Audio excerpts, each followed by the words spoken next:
Zany ora sisa ny saina dia ho avy ny datin'ny 20 Desambra natanterana ny fifidianana indromentona eto amin'ny firenena dia ny fifidianana fiodinana faharoa fifidianana filoham-pirenena ary ny fifidianana solombavam-bahoaka etsik'ilan'izay manana ny fomba fijeriny ny olom-pirenena ho amin'izay fandatsaham-bato amin'ny rahampitso izay ndeha rahantsika ny hevitra izy ireo.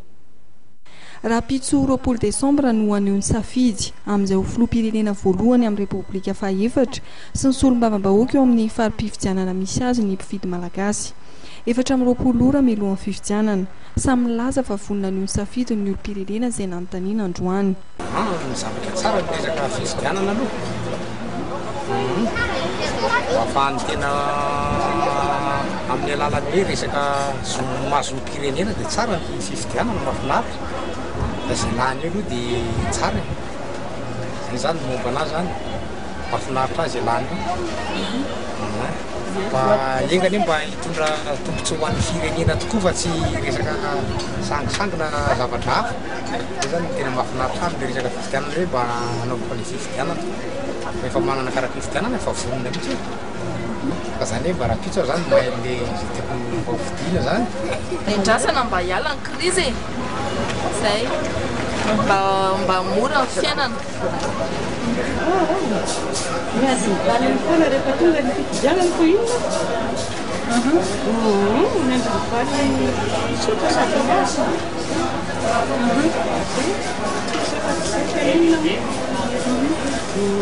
Manaraka ny didy amin'ny olombelona. Olombelona ny tena tokataona dia tsy maintsy zo zany. Zo tsy maintsy atao. Rehefa mararitra afaka fandrinana ny fanatanterahana ny fifidianana rahampitso fahafahana ho antsika malagasy mba manana an'izany hoe filoham-pirenena zany.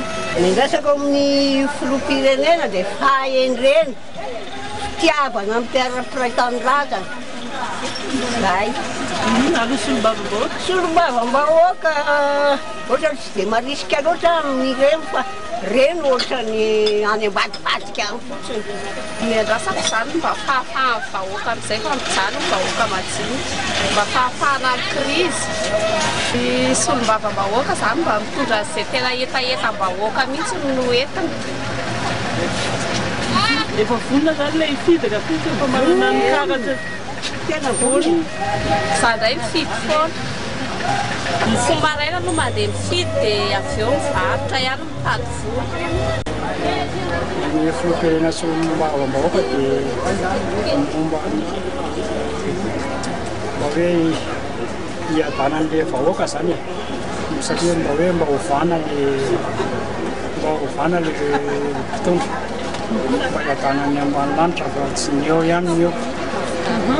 Tena lasana aminy dia mba ianarana majinika sy ny amidina ny fiainam-bahoaka e. Satria mijaly loatra ny vahoaka amin'izao politika ataon'ny zary lehibe zao.